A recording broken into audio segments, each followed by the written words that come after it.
In our work together today, we will learn the most simple and universal practices of meditation that come from the great spiritual traditions throughout the world, in particular focusing on the meditation of mindfulness or of a real presence in our life. In Africa, there's a story that illustrates the quality of listening that can come through meditation. In a particular East African tribe or village, when a child is born, they don't count the birthday of that child from the day that the child comes from its mother's body, or even the day it's conceived, as in certain other cultures, but rather from when that child was first a thought in its mother's mind. That's the real birthday. And as soon as the mother realizes she would like to have a child with this particular partner, she will go off and sit out in the field under a tree and listen and wait until she can hear the song of the child that wants to be born in her heart, that will come from the wedding or the coming together with this particular man. And when she hears the song, she sings it to herself, and then returns back to the village and teaches it to her partner, so that when they make love together, join together in love, they sing this song and invite this child to be born. And later, as she's pregnant, she sings the song to the child in the womb and teaches it to the midwives, so that when the child is born, the first song or sound that it hears is those gathered around singing its own unique song. And after that, as the child grows, the people in the village learn the song of this person, so that when he falls or she falls and hurts herself, someone picks her up and sings her song to her. Or in the rites of passage or rituals of the village, the song is sung, the wedding ceremony, both songs are sung. Until finally, even at the end of life, the song of this child, now as an old man or woman, is sung for the last time as villagers gather around and say their last words. When I first heard this story, it touched in me a longing to live in a place where we heard one another's songs, where we were so in tune with ourselves and with one another that we could greet each other in that way. To meditate allows us to hear the song within ourselves, to be respectful and listen to the song of others around us. We all sense, as we take time to quiet ourselves, the possibility that our lives could be lived with greater compassion and with greater wakefulness. To meditate is to support that inner knowing, to allow that to come forth in our life. There are many types of meditation. Some of them use a candle flame, an image, a sacred prayer that's repeated over and over, that have a single focus, and when we repeat that focus over and over, our mind becomes quiet and concentrated and still. It's as if we leave the world behind. They're wonderful kinds of meditation. One of the drawbacks of this kind, however, is that when we finish with our prayer or candle flame or mantra, it's as if we come out of our cave and go back into the world, and in the supermarket or on the highway, again, the complexities of life are difficult for us. A second major category of meditation, which is what we'll work with today, is the meditation that uses the process of life itself as the subject, as the focus of the meditation practice. And in that way, we will use our breath and body, the sounds, the feelings within us, our heart and mind, all of the stuff of our life as the place to focus. We'll begin, however, very simply, just by coming here to this moment, to become aware in the simplest way of what is in our own body and heart and mind. So how to begin meditation? The first step is to find a stable and comfortable posture, so you can become aware of your body at this point. You can sit squatting on a cushion, or you can sit cross-legged, or you can sit on a chair with your feet flat on the floor. What matters is that there be a sense of stability and comfort or ease. You want to let your body rest comfortably on the earth, as if you're supported by the chair or the cushion, in such a way that you can sit still for a number of minutes without the body being in conflict. Then allow yourself to sit up relatively straight, but without being rigid, in a way with the quality of dignity. You're taking this seat halfway between heaven and earth and opening yourself to be more aware of the human life you've been given. Finding this posture, sitting up straight without being rigid. Allow the shoulders to drop and the hands to rest easily anywhere that is comfortable. To meditate is not to fight with oneself, so you want to be able to sit really comfortably and at ease. And if you become uncomfortable, if there's discomfort in your legs, it's quite fine to move. There's enough difficulty in life without making more of it for yourself in meditation. Once you've found a comfortable way to sit, then allow your eyes to close gently, or if you wish, you could leave them open slightly, but downcast and not looking around the room. The purpose, once one has found a comfortable posture, of beginning the awareness, is to cultivate a quality of presence or mindfulness and compassion. And to do that most simply, we will connect with our own breath and body. In that sense, we'll start with an awareness of the present moment, because the present moment is really all that we have. For example, if you're interested in love, the only place that you can really love another person is in the present, or love a sunset, or love the day. Love in the past is a memory, and love in the future is a fantasy. To be really alive, love or any other experience must take place in the present. To connect with ourselves is the essence of meditation. There's a line that James Joyce wrote in one of his novels where he said, "Mr. Duffy lived a short distance from his body." And there's some way in modern life in which we've all found ourselves disconnected from our bodies and our breath. So to stabilize, to connect ourselves with our life, we begin in the most universal way by becoming aware of our breath. Having found a posture that's stable and comfortable, again with your eyes either gently closed or relaxed and slightly open but not looking around, begin to pay attention to your body, allowing it to relax and noticing the sensations that are here as you pay attention. If you notice any obvious areas of tightness, you can soften them. Let the eyes and face be soft. The shoulders drop.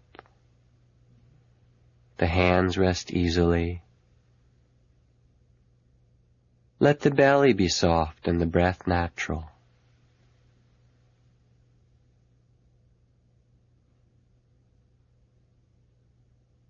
Let yourself just rest for a moment, being aware of what you notice here as you feel your body, as you rest on the earth.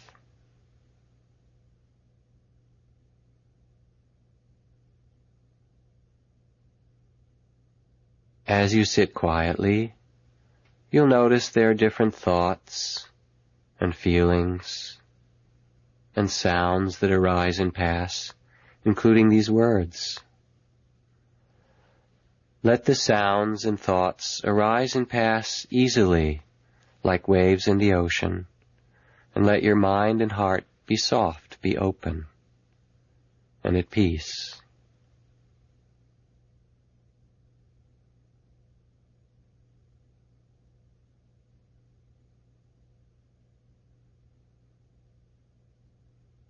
Notice the waves as they come and go. And simply be present with the feelings and the experiences that pass each moment as you sit.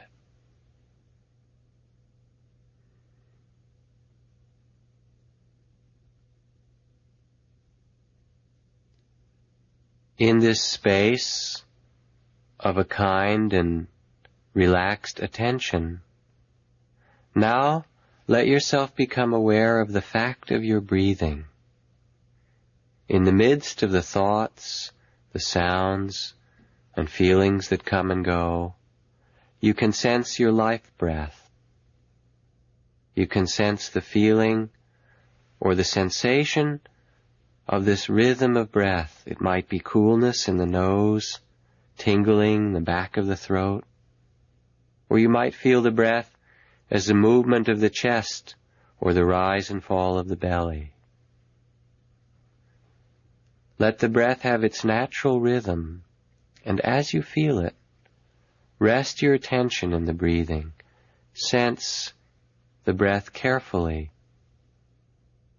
Focusing on the breath is our beginning. It is a way of connecting the mind and heart and body together here in the present. If it's helpful to you, you can take 1 or 2 deeper breaths and feel what place in the body the breath is most apparent to you.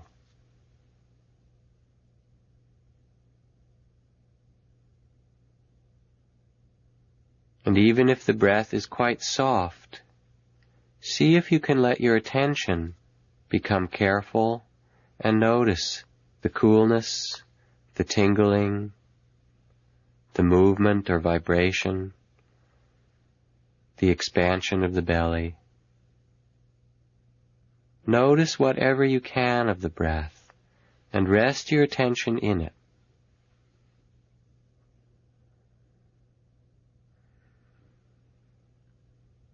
As you feel each breath, let there be a sense of relaxation, both a presence or alertness, and at the same time an ease, a resting in the sensation of breath.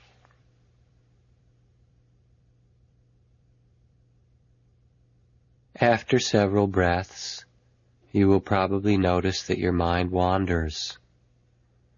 After several breaths, often a wave of thought or feeling or sound will come and carry you. As soon as you notice this wave, you can acknowledge it very simply. There's been thinking, imagining, or sound, and release it, let it go when you notice it, coming back gently and directly to feel the breath again.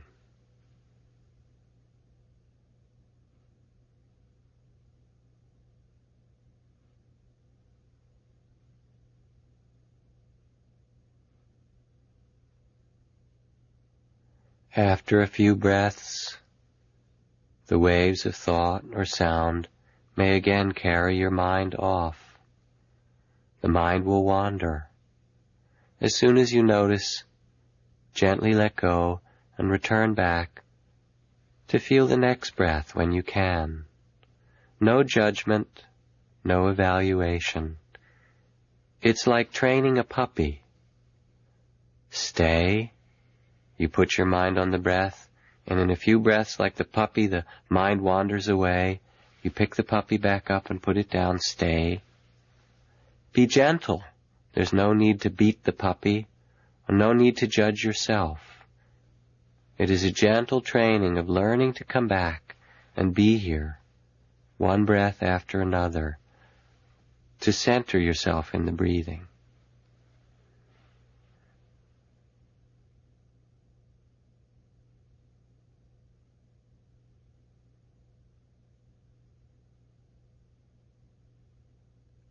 Each time the heart wanders or is distracted, bring it back to the breath quite gently, over and over again, learning just to relax and be awake and present here.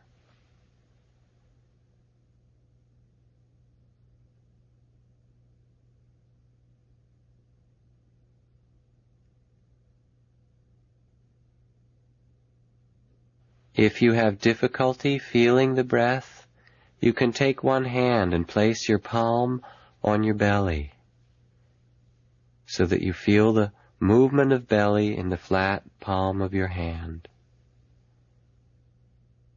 Resting your palm there, you can feel the natural rhythm as the breath opens and expands. Let your hand and belly together then become the focus of breathing for this time. The life breath, the universal breath, can calm us and center us. Return back to it again and again.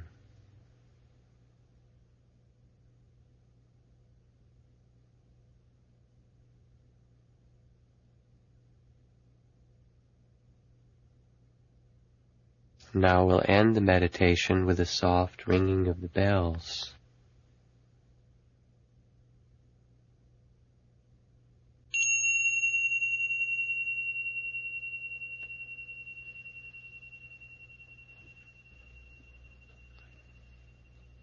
Let your eyes open. Bring your attention back to the room here.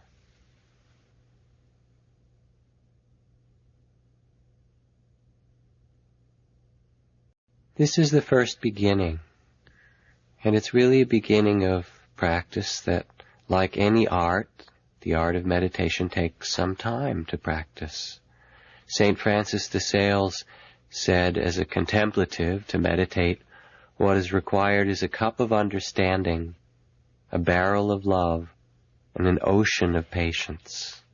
Just the willingness to come back again and again and sense what is here over and over. Some of the common kinds of questions that come up for people, even after just the first meditation, sitting and connecting with the breath, have to do with tightness of breath. People might feel that there's a sense of the breath being controlled as they pay attention to it. This also is quite natural, and when you notice that, all that's asked is to simply relax, to try to let the breath move easily, and even if there's still a feeling of tightness, just to let the tightness be there with an easy mind and an easy heart. Also, people say, my mind wanders 100 times in 10 minutes, 1,000 times. Will I ever learn to meditate? Can I do it right? It's natural that it wanders. It's been doing it for however old you are, for that many years, and it's part of what minds do. So the art of meditation is to see the wandering of the mind, and in that moment when you acknowledge it, just to come back again, to bring the heart back 1,000 times like the training of the puppy. Sometimes people also notice that their breath gets very soft, and they wonder if they shouldn't speed it up or make it stronger so they can feel it more easily. But the idea is actually to refine our attention so we can listen more deeply and feel what's there naturally in our body. So if the breath is soft, you want to try and let your attention get to be equally careful to match the softness of the breath, to notice its beginning or its end, or the coolness or the space between breaths, to become interested in the breath as it moves in the body. The next step in the meditation, after settling ourselves with a posture and after finding the breath in our body and finding a way to rest for a few moments in the breath, is to expand the field of our awareness, of our mindfulness, to include all the energies and sensations of the body. So what that means is that as you sit, there will be ease or tightness, pleasure, itching, areas of vibration, sometimes pain, and all of those can be included in the meditation with the same kind of attention and respect that we began to develop for the breath.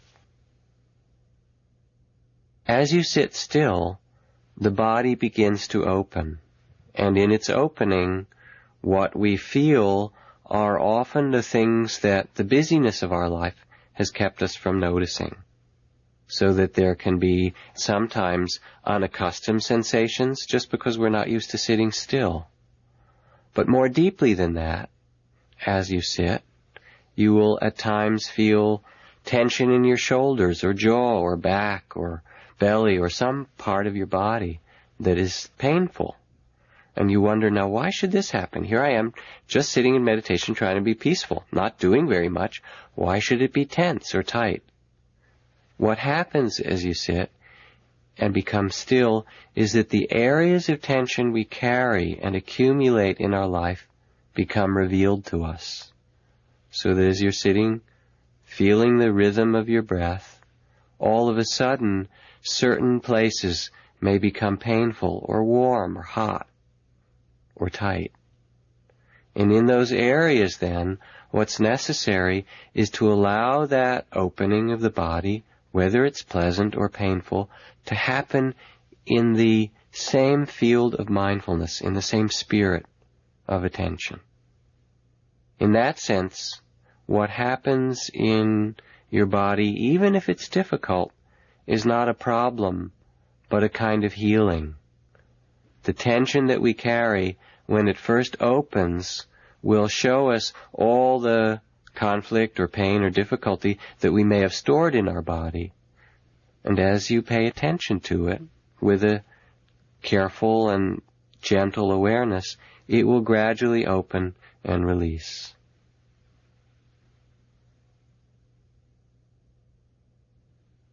The central principle in allowing the body to be a part of the meditation is to receive what arises for you with the same quality of presence or awareness as we generated with the breath. There's a sign in a casino in Las Vegas that says on it, "You must be present to win." And it's true in Las Vegas, and it's the same principle in meditation, that what allows us to open is the quality of presence that we bring. The key to how we work with what arises in the body is how we touch it. A famous poem about St. Francis speaks of St. Francis putting his hand on the furrowed brow of a troubled person or a troubled creature, even an animal, and reminding them with the kindness of his touch of their own inner beauty, of their own inner loveliness. As we sit in meditation, whether it's tension or pain or ease or difficulty, within the body, whatever energies arise, we want to receive with the same quality of kindness of St. Francis putting his hand on the brow of that creature. The simple way that we do this is to name and acknowledge the energies that arise in the body, feeling them and giving them the same attention as the breath. So that if there's itching, instead of scratching the itch, you simply note itching to yourself, to acknowledge it, and feel the itching and give it space to tingle and itch for a time, and after a bit you'll notice that it passes away. Or coolness, or warmth, or tension, or pain. You can name it to yourself softly, tingling, heat, tension, and as you feel it softly, give it space to open, and notice how the body itself wants to change and flow and move.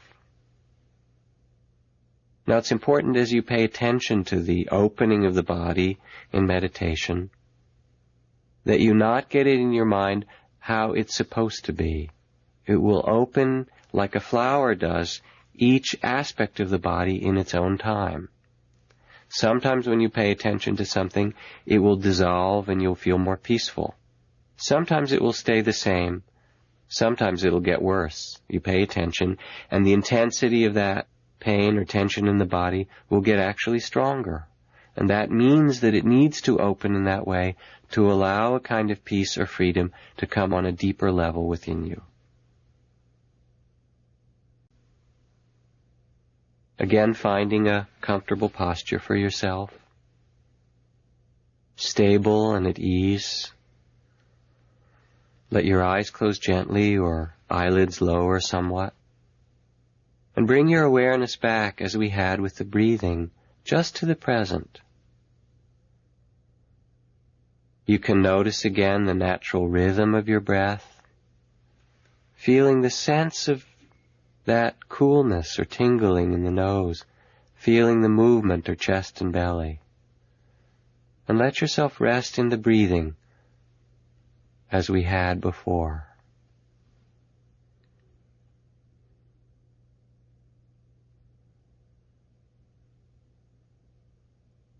And as you feel the breathing, the mind wanders, let yourself return back to it quite naturally, so that you're here in the present moment with this breath, the body sensations of breathing.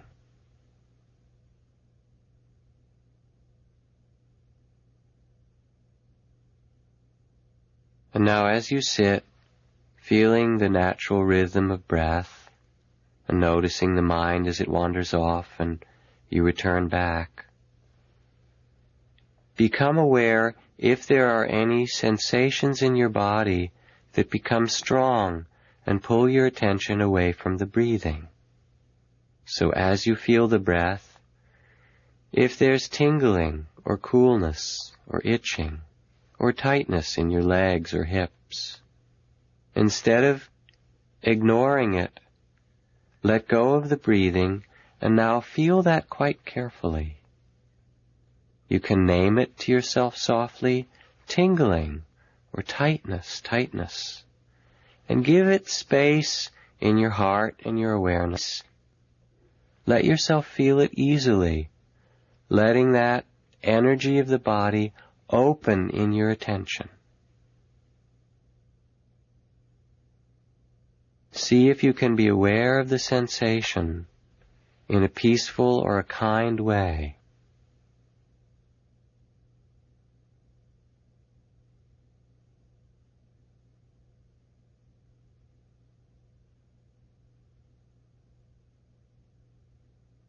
To give you some practice in awareness of your body,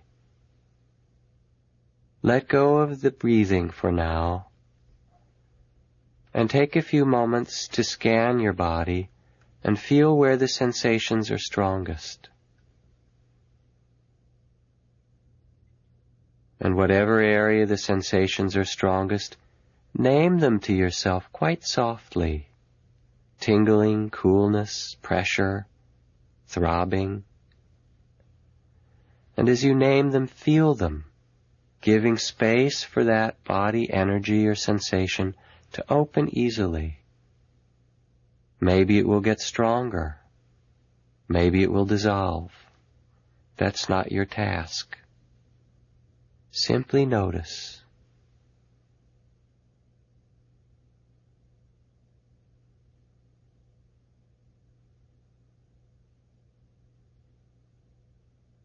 And after those sensations have been felt and passed away, then you can return back to the breathing, feeling again several breaths, resting in the natural rhythm of breath.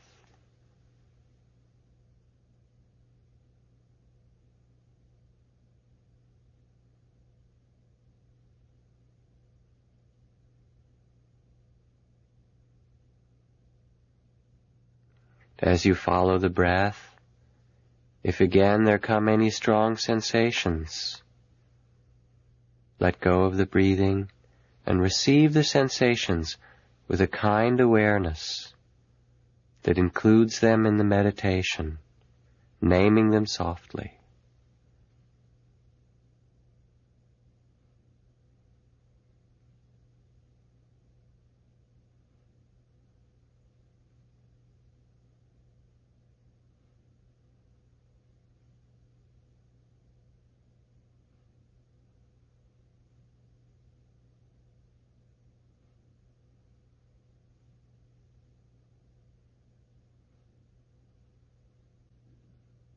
Let us explore more deeply how awareness can work with the sensations of the body. Scan your body now as you sit, and let yourself feel the area which most deeply asks for healing, What place in your body asks for a healing attention?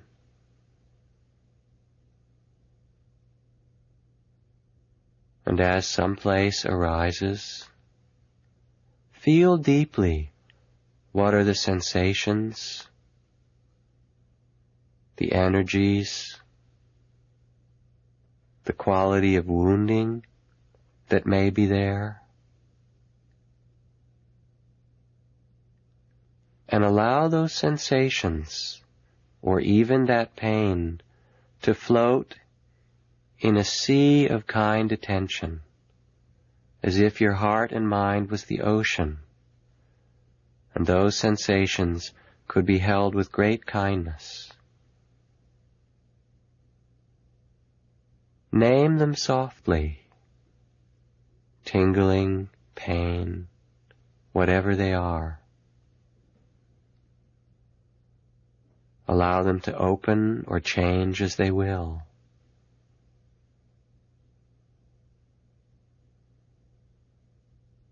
It is as if through your kind attention you could place a healing hand anywhere within your body.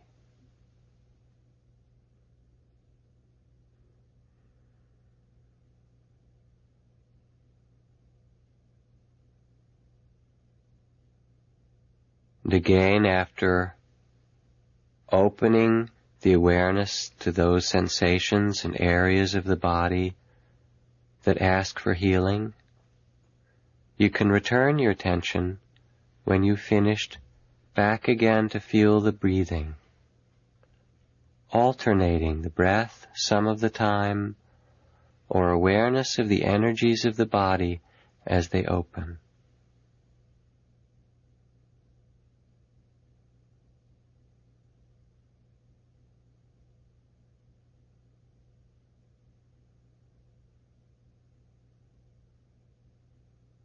If you become aware of tension or pain in your body, let the awareness be open and curious.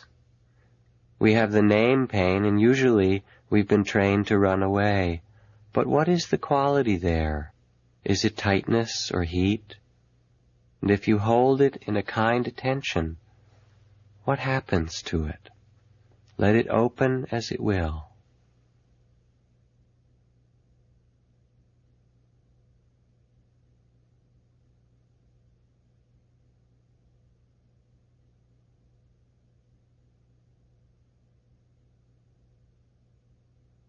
Returning back to the breath, again and again gently. Now for this last time, a few breaths, mindfully.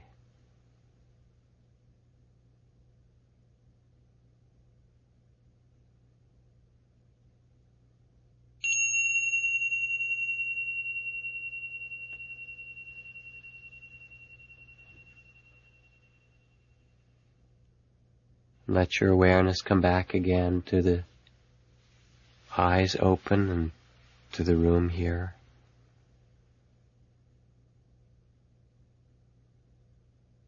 Let yourself sit comfortably as we talk.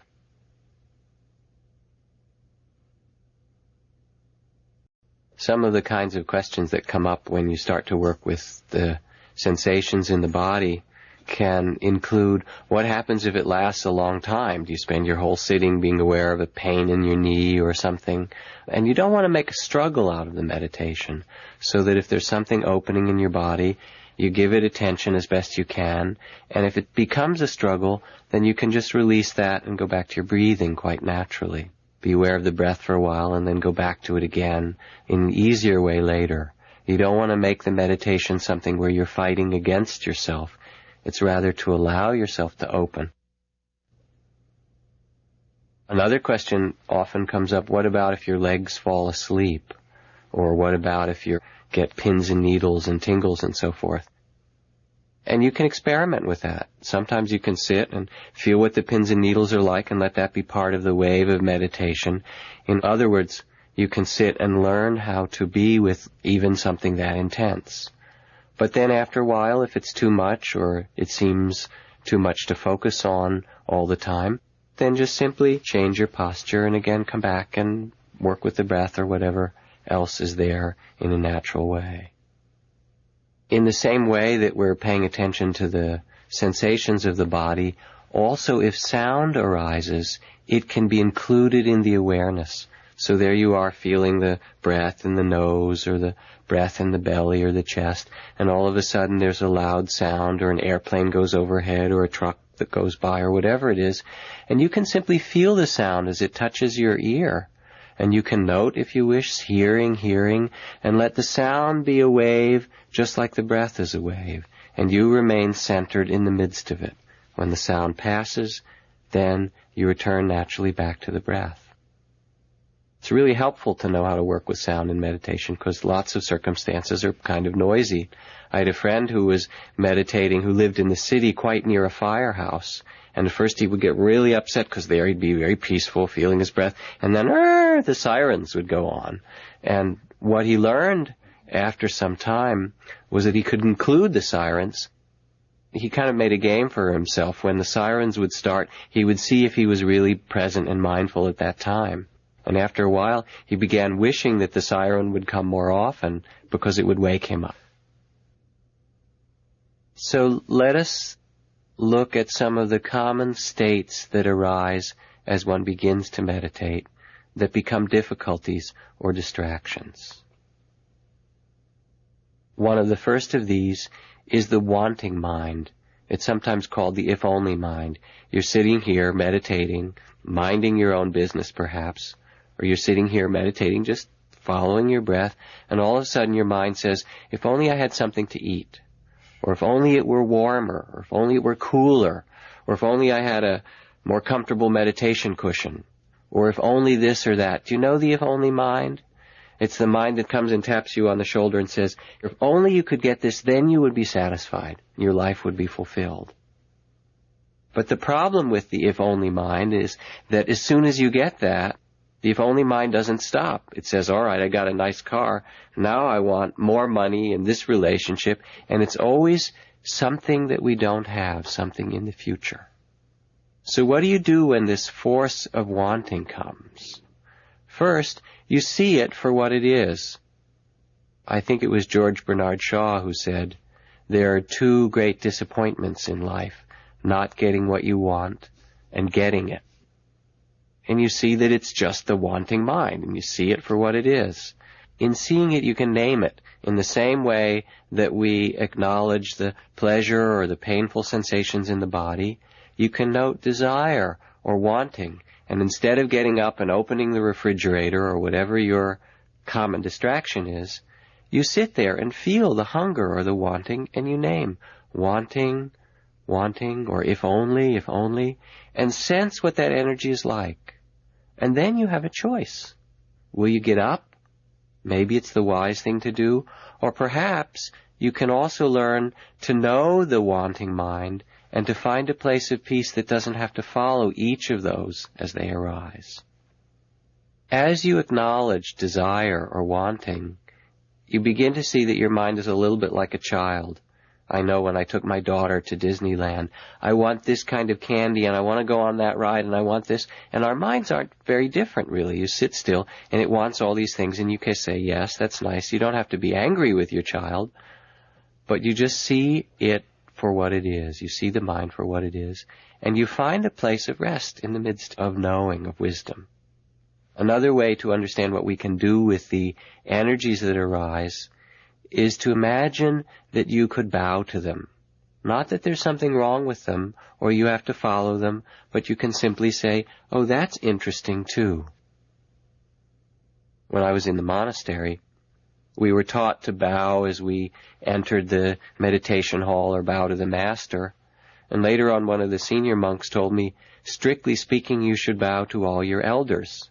And since I was a new monk, that meant bowing to all the people in the community. And at first I had some resistance to it, but after a while I began to look at each person and see what it was that was beautiful in that person that I could bow to. And then after a while I began to bow before I would eat and bow before I went to sleep, and pretty soon if it moved I would bow to it. And it had such a beautiful spirit to have that kind of respect for what there was that arose, whatever it was. In the same way, our attention in meditation is almost as if we could bow to these great forces of our life. Here is the wanting mind. Then there comes its opposite, aversion, anger, fear, that aspect of the mind that judges or pushes away what our experience is. So you're sitting here, feeling your breath quite naturally, and all of a sudden the mind says, I don't like this. I don't want that. I want that to go away. I hate this. And you begin to feel the opposite energy, the resistance of the mind. When you notice that anger arises, you might also feel the quality that's there just before the anger. Because usually, right before there comes a moment of anger, there will be the sense of hurt, or fear, or some loss. And if we can feel that, we notice how little mercy or kindness we have to ourselves or to another. When we get afraid, or when we feel pain, or when we feel hurt, the response is often anger, and yet what is most healing is to acknowledge the anger and also to notice that which brings cause to it, to hold that in the care of our attention. In the same way, you can be aware of judgment. Judgment arises, here you're sitting, and your mind wanders, and you say, I shouldn't be wandering, I want to come back to my breath, I'm not doing it right. And then you say, well, I shouldn't be judging either, but what's that? It's just another judgment, right? And you say, and I shouldn't be judging that either, and pretty soon there's a string of judgments. So what do you do with judgment? You sit there and you bow to it, and you say, oh, there's the judging mind. Everyone has it. Other common energies that arise that are difficulties as one begins to meditate. Sleepiness. Sometimes you sit down and you feel so sleepy and your head begins to nod. It can be caused by different things. Part of it is simply that we live so busily. And you sit down and you get quiet and your body says, remember me, I haven't had enough rest. You've been running around too much. And so then you can take the sleepiness as a reminder from your body for care, for greater rest. Other times you'll sit and get sleepy, and it's not so much that you haven't had enough sleep, but rather that the energy of the body becomes so quiet in the meditation that we're not used to being quiet and alert. In that case, you want to sit up straight, or let your eyes be open a little bit, or even more open than that, and bring a brightness or an energy. Perhaps breathe a few breaths more deeply. And then you can notice the sleepiness in the same way that you bow to judgment or anger or the wanting mind. You can simply acknowledge, oh, here's sleepiness. Sleepy, sleepy, and feel what it does. Notice how long it lasts. Maybe some sitting it comes like a fog for a time, and then it passes away. Sometimes it can get very difficult.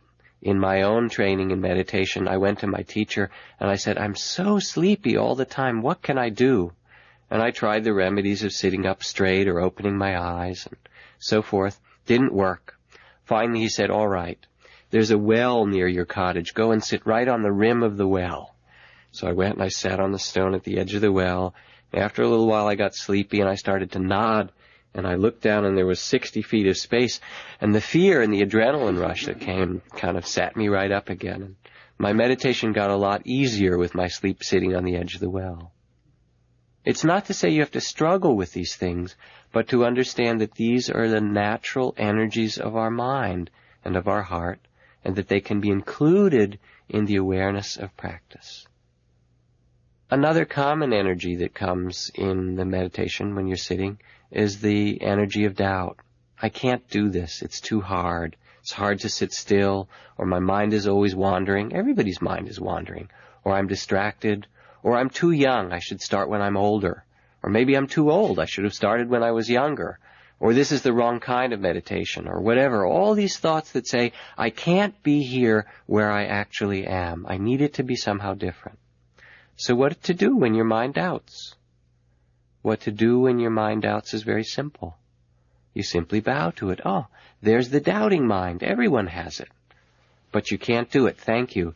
You're not even doing that right. Thank you. I appreciate your opinion. And simply seeing the doubting mind as it comes and goes. It's a way of finding an inner freedom in the midst of all the stories that the mind can tell to you. And in that way, you come to a new kind of peace. One more thing to add before we go to the next meditation.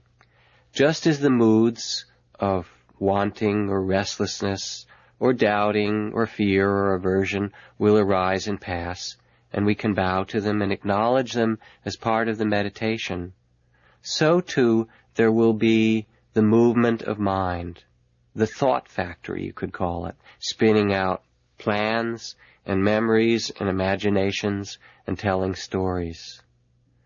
And the simple task in the meditation is to acknowledge that, planning or remembering. And usually when you acknowledge it with a single word or two, planning, it just dissolves like the sunlight on fog. And then you can come back to the next breath. There is a story, if you will, of this holy fool, Mullah Nasruddin. One day he went into the bank to cash a check. And they said, "Could you please identify yourself?" So he reached into his pocket and pulled out a small mirror and looked in it and said, "Yep, that's me all right." And that's a lot of what your mind does in meditation. It recapitulates the past. Your mind tells the stories of what happened to you, and it imagines this and that will happen in the future, all starring yourself. And after a while, you can even get tired of those stories. So the idea is not to judge them, it's part of the natural working of the mind, but to see that the stories aren't life itself, they're not the reality, they're just the reflection, the second hand. So instead, what you want to do when the mind begins to think is simply to acknowledge it. There's planning, there's remembering. Sometimes an important thought will come, and you might say to yourself, when the meditation is over, I'll think about that. But for now, let me see if I can make myself peaceful first. Let me see if I can get still. So when the meditation is over, I'll be in a place to really wisely reflect about this problem. Again, finding a way to sit where you're comfortable and at ease, upright with a certain dignity, and allowing the eyes to be closed or lowered unless you're quite sleepy. Coming back to yourself, to the posture, the sensations, the breath.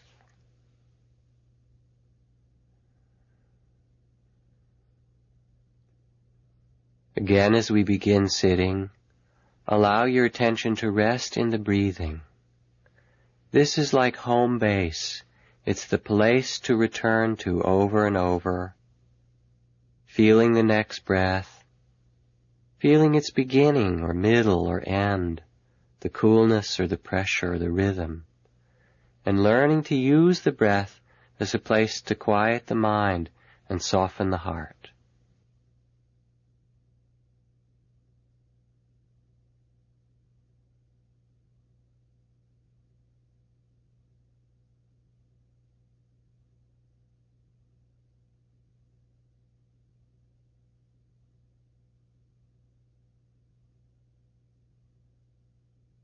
Let the awareness be spacious and easy, without judgment, noticing the rhythm of the breath,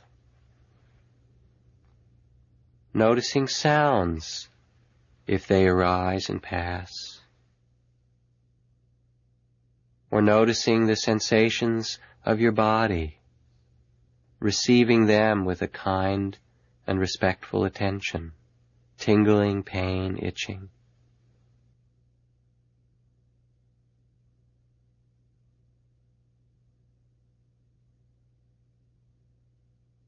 Rest peacefully in the present, breath and body.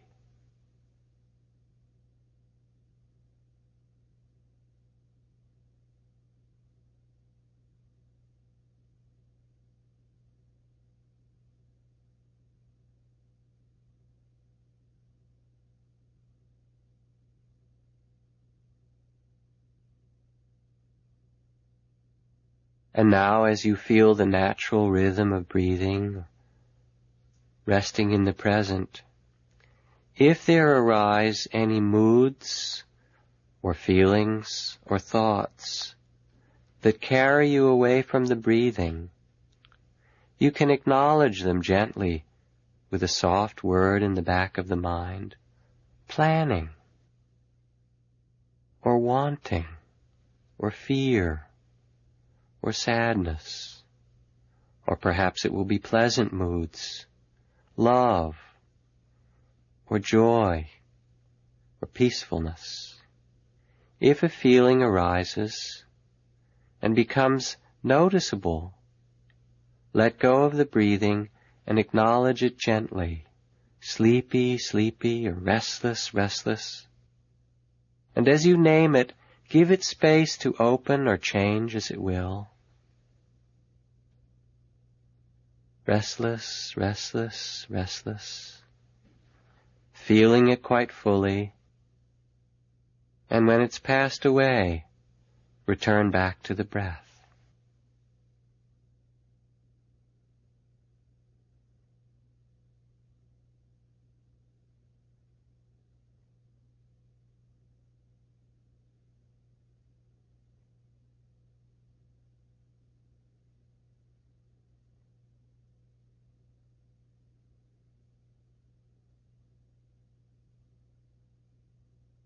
When you notice that thoughts arise, pictures or words, and they carry you away from awareness of breath and body, you can name them softly, planning, or thinking, or remembering. And when you do, it's as if you step out of the thought, and it releases or dissolves, and then you can gently return back to feel the breath again, present and here with the breathing.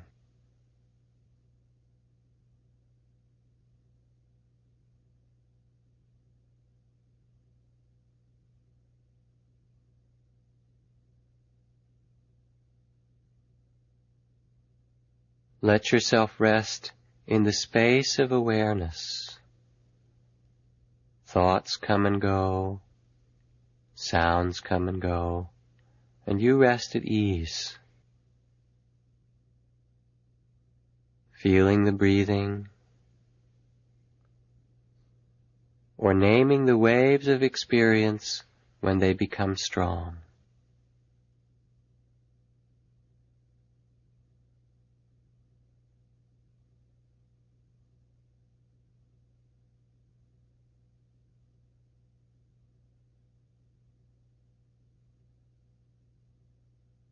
Even if the moods and feelings are quite subtle, they can be included in the meditation at times. Let's practice with the moods that are present right now. Be aware of what feeling is present as you sit. It might be peaceful, or excited, or sad, or happy, or calm. When you sense what mood or feeling is present, name it very softly to yourself. Calm, calm, or whatever it is. And give it space to open or change as it will. Notice what happens as you bring your attention to that mood.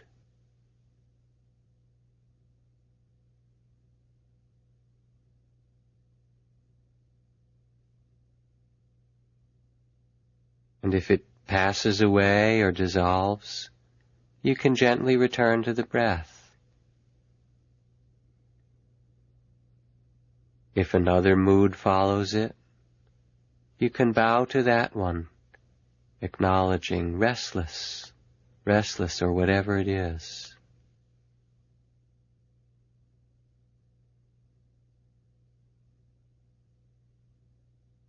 Being aware of the breathing, acknowledging the sensations of body when they're strong, including the heart and mind, the moods and thoughts, as they arise in the meditation.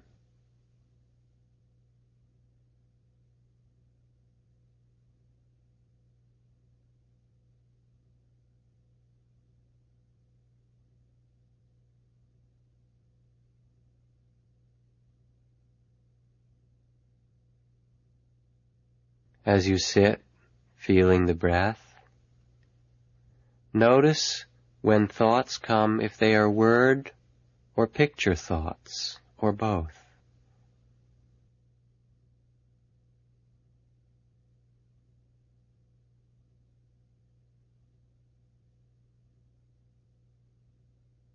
Gently name them, thinking, or imagining, planning. And notice what happens as you meet them with awareness.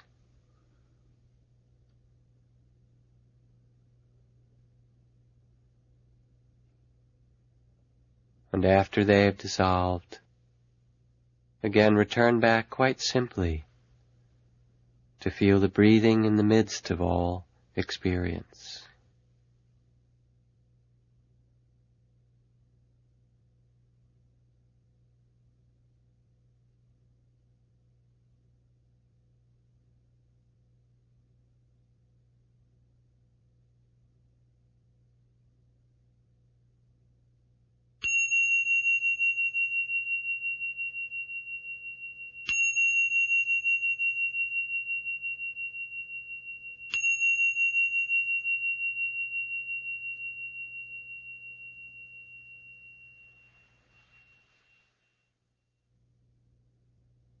Some of the kinds of questions or concerns that come up as the meditation opens further and includes the thinking and feeling.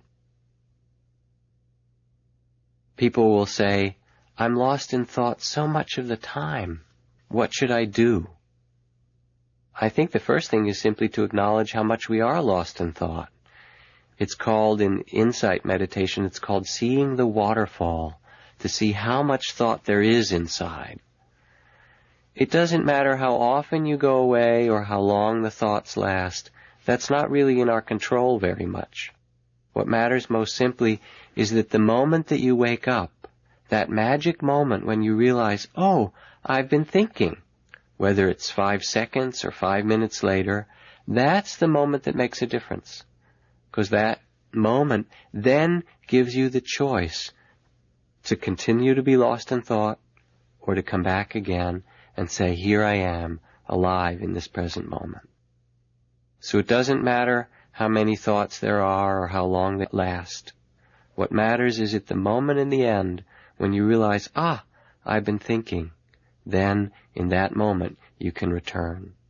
It's the very returning that is the training for awakening, for living in a present and mindful way. Sometimes people also have confusion with the naming.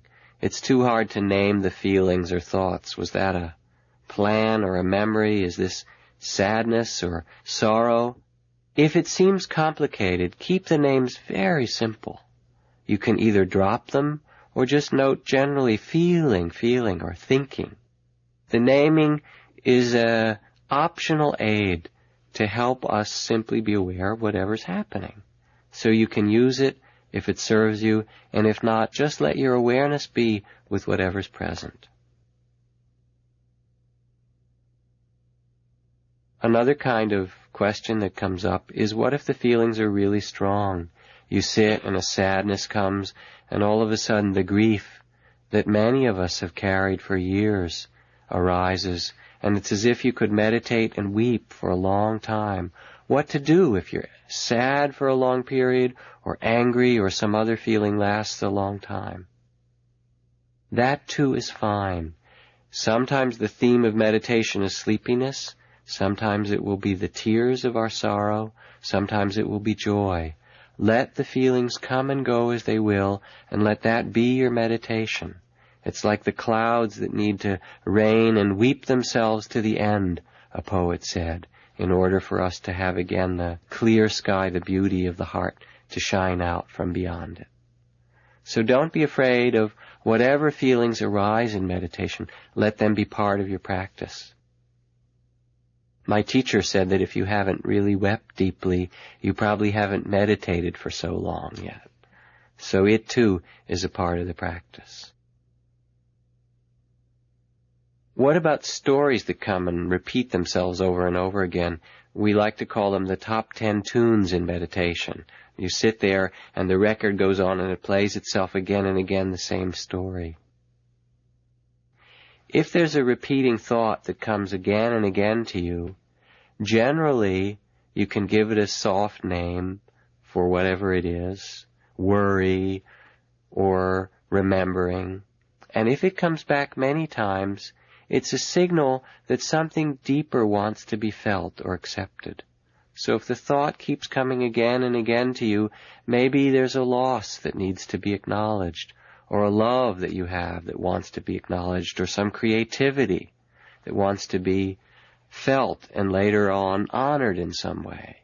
If something keeps coming back, it's as if it knocks on the door and says, "Hey, I'm important in your life. Feel me, accept me, or acknowledge me in some way deeply." Part of the learning that we're doing to be with restlessness and grief and love and excitement, with what is called the 10,000 joys and 10,000 sorrows of life, is to make a peaceful heart. And if we want to have a world of less violence or less war, of less conflict, it's a necessary and central task for us as a human being to work with those very forces in ourself. Alexander Solzhenitsyn, the Russian author, says that the line dividing good and evil cuts through the heart of every human being. It's not someone else who has anger or fear or hatred or greed or aggression. It's not someone else who is the cause of all the problems in the world, but it's all of us together. And so there's a very deep task in meditation to learn how to be with the most powerful energies of our own being, and to find some compassion, to find some way of mindfulness and openness in the midst of those. At this point, our awareness now has opened from the breath and the posture of the body to include the energies and the physical sensations, the sounds which might arise, the moods and feelings of the heart, and the thoughts and images, the stories the mind tells. In this way, we've really opened the meditation to the music of life, to the dance that is the energy we experience when we sit. We use the breath in the center of it as a way to still ourselves and become peaceful, and then use the awareness to meet whatever arises with kindness and with a balance or wisdom. And in this way, whatever comes to you can be part of your meditation. And to end, I would like to remind you of 3 simple things. It says in the Tao, "I have just 3 things to teach: simplicity, patience, and compassion. These 3 are your greatest treasures. Simple in actions and thoughts, you return to the source of being. Patient with both friends and enemies, you accord with the way things are. Compassionate toward yourself, you reconcile all beings in the world." I hope that you can find a way to use the practices of meditation, little by little in your life, to find that place of calm and centeredness and compassion and peace that is the birthright of every human being. I hope that these practices of meditation are of real value to your life and your heart and to all those around you.